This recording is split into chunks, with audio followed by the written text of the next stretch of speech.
എനിക്ക്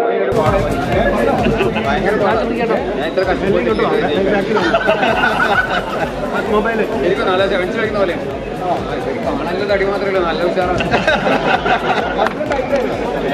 നല്ല കൂട്ടിയിട്ടാണ് എനിക്കൊക്കെ എന്റെ കളത്തിന് വേണ്ടിയാണ് കളി ടൈറ്റാക്കി പോയി. സിമ്പിളായിട്ട് പോയി നമ്മൾ ടൈറ്റാക്കി ഞങ്ങൾ പോയി. അല്ലെങ്കിൽ കിട്ടില്ല.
മറ്റേ ടീമിന് ഈസി വാക്ക് ഓവറാന്ന് പറഞ്ഞു. ഈസി വാക്ക് ഓവർ അല്ല, മത്സരം ടൈറ്റ് ആയിക്കൊണ്ടിരിക്കുകയാണ്. അടുത്ത ഗോളോട് ഞങ്ങൾ ജയിക്കുകയും ചെയ്യും. അപ്പോൾ ഡോക്ടർ വന്നതിന് ശേഷം ഒന്ന് കര കയറിയത് തീർച്ചയായിട്ടും. അപ്പോൾ അത് വിജയത്തിന്റെ പ്രതീക്ഷയായിട്ട് എത്ര സംശയിക്കുന്നത് എല്ലാവരും മത്സരിക്കുന്നത് തോക്കാൻ പോകാൻ വളരെ ഈസി ആയിട്ട് നമ്മൾ ജയിക്കുമെന്ന് പറഞ്ഞു. ഇല്ല, അങ്ങനെയല്ല. ഗോളടിച്ചു, ആവേശമായി. ഇനി വിജയ ഗോൾ വരാൻ പോകുന്നു. അതിനാണ് ഡോക്ടറിലൂടെ CK വിനീതിനോടൊക്കെ കളിച്ചിട്ട് 4-3 ഞങ്ങൾ നിന്നത് തന്നെ വലിയ കാര്യമാണ്. അതല്ലേ പ്രധാനപ്പെട്ട കാര്യം. CK വിനീത് അപ്പുറത്തെ കളിക്കളത്തെ നയിച്ചത്, അപ്പുറത്തെ ടീമിനെ നയിച്ചത്. അപ്പോൾ CK വിനീതിനോടൊക്കെ ഏറ്റുമുട്ടിയിട്ട് ML പരിചാക്കള തങ്ങളുടെ ടീം യഥാർത്ഥത്തിൽ 3 നേടി എന്നുള്ളത് തന്നെ വലിയ കാര്യമാണ്. ഒരു ഗോൾ വ്യത്യാസത്തിൽ മാത്രമാണ് CK വിനീതിന് ജയിക്കാൻ കഴിഞ്ഞത്. അതാണ് അതിന്റെ പ്രധാനം. സ്ഥാനാർത്ഥി കളിച്ചു. ഞങ്ങളിത് കളിച്ചത് ഇതിനൊരു കാര്യമുണ്ട്. ഈ മണ്ഡലത്തിൽ കളിക്കളങ്ങളില്ല, ഈ മണ്ഡലത്തിൽ നല്ല സ്റ്റേഡിയമില്ല. കായികക്ഷമത വളർത്താനാവശ്യമായ ഒരടിസ്ഥാന സൗകര്യവും തുടർച്ചയായി UDF ഭരിക്കുന്ന ഈ മണ്ഡലത്തിലില്ല. അതുകൊണ്ടാണ് പ്രതീകാത്മകമായി ഞങ്ങൾ പൊരുതിയത്. നിങ്ങൾ ശ്രദ്ധിച്ചിട്ടുണ്ടാവും, ഞങ്ങളൊന്ന് കിതച്ചു നിന്നപ്പോൾ സ്ഥാനാർത്ഥി വന്ന് ഞങ്ങളെ മുൻപിലാക്കിയതാണ്. സ്ഥാനാർത്ഥി പോയത് കൊണ്ടാണ് പിന്നെ ഞങ്ങൾ തോറ്റത്. ഏതായാലും തന്നെയും ഇതൊരു പ്രതീകാത്മകമായ പ്രതിഷേധം കൂടിയാണ്. സ്ഥാനാർത്ഥിയും പങ്കെടുത്തു.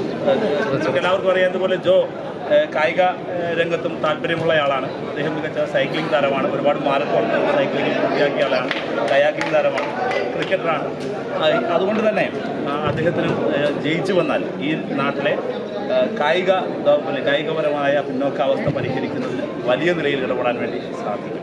അതാണ് ഈ നാട്ടിലെ ചെറുപ്പക്കാർക്ക് ഞങ്ങൾക്ക് ഇതിലൂടെ നൽകാൻ കഴിയുന്ന ഉറപ്പ്. ജോയ്ക്ക് വേണ്ടി ഓട്ടഭ്യർത്ഥിക്കുകയാണ് ഞങ്ങൾ. ഓക്കെ, സഹകരിച്ചെല്ലാം മാധ്യമ